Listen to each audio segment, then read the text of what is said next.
You know those quiet suburban mornings where everything's supposed to feel right? The coffee steaming in your mug, birds chirping like they're paid actors, sprinklers hissing across perfect lawns. But mine exploded into chaos when my wife Sarah set up a little charity stand on our front porch for the local clinic's emergency fund, and then this hurricane in heels named Karen Voss, our neighborhood's self-appointed HOA overlord, came storming up like she owned the air we breathed. She was waving her clipboard like a battle axe, ranting about unauthorized displays and porch violations, her voice sharp enough to cut glass. And before I could even open my mouth to calm things down, she stepped right onto our property, jabbed a finger in Sarah's face, and with this smug little sneer, she shoved hard, sending Sarah tumbling down those concrete steps in what felt like endless slow motion, her cry cutting off with a thud that hit me like a gut punch. Rage boiled up inside me, fear right behind it. But years of crisis training kicked in. I knelt to steady her neck, dialed 911 with one shaking hand, and then, almost on instinct, hit the alert button on my emergency sat phone. And 3 minutes later, the whole street started rumbling like an earthquake as four massive National Guard convoys rolled in, engines growling, tires shaking the ground, turning our sleepy cul-de-sac into ground zero for the takedown of the century. We'd moved to Willow Creek thinking it was the dream spot. Those winding streets lined with oaks, lawns so green they looked fake, a sparkling pond just a walk away, and the HOA pamphlet promising peaceful living, like it was scripted from a Hallmark movie.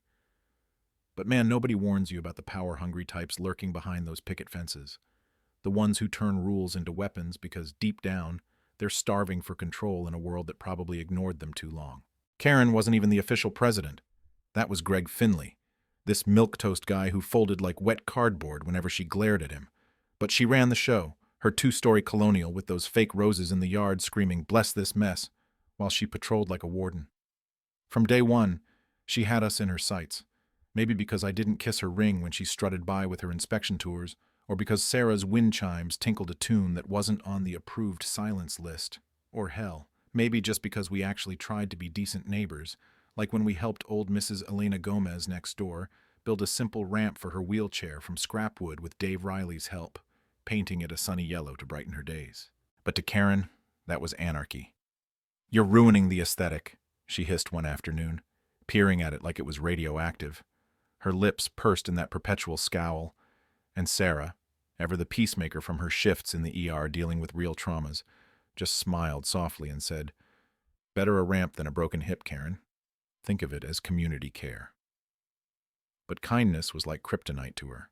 She fed on drama, on making folks jump through hoops, fining Dave for his flagpole being 2 inches too tall because it disrupted the skyline, warning Elena her hanging baskets were visual clutter, even slapping citations on holiday lights for being too festive. She didn't want harmony. She wanted a kingdom where every blade of grass bowed to her whims, all rooted in this twisted need to feel superior after who knows what personal slights she'd nursed over the years. Maybe a bad divorce or feeling overlooked in her old corporate job, turning the HOA into her personal fiefdom.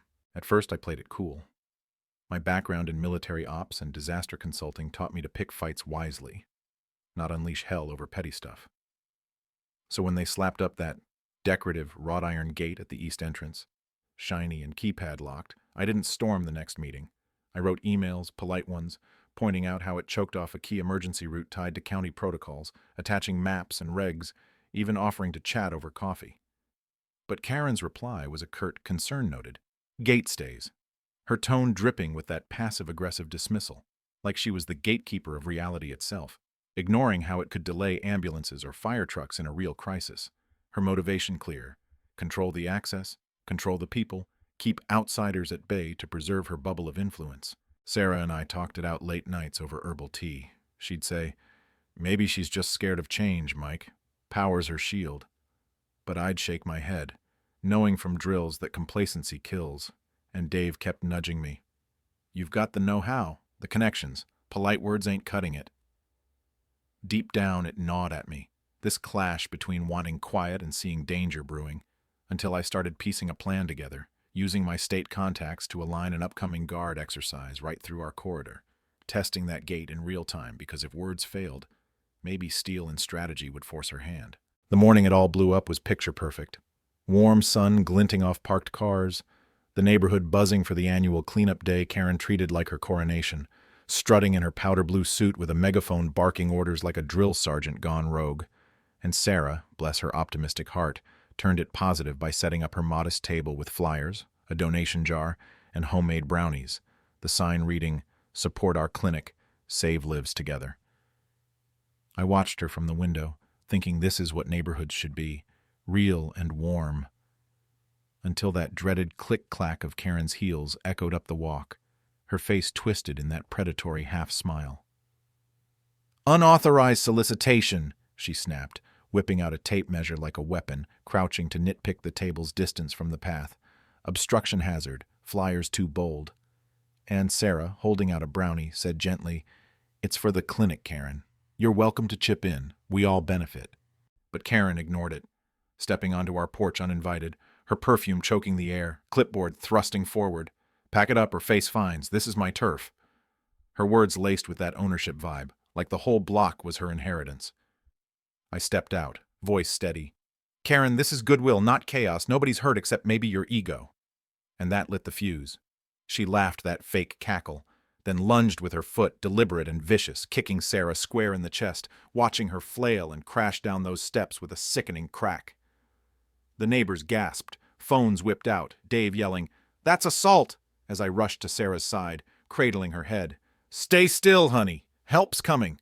Heart pounding but training holding me together, barking at Greg to call 911 while I hit that sat phone alert, knowing it would ping straight to the ops center and flip the drill live. And just like that, boom, the rumble hit, low at first, then thundering as 4 guard convoys crested the hill, Humvees leading the charge, soldiers spilling out in crisp gear, the lead officer, Major Lisa Kane, a no-nonsense pro I'd drilled with years back, striding up, eyes scanning the mess.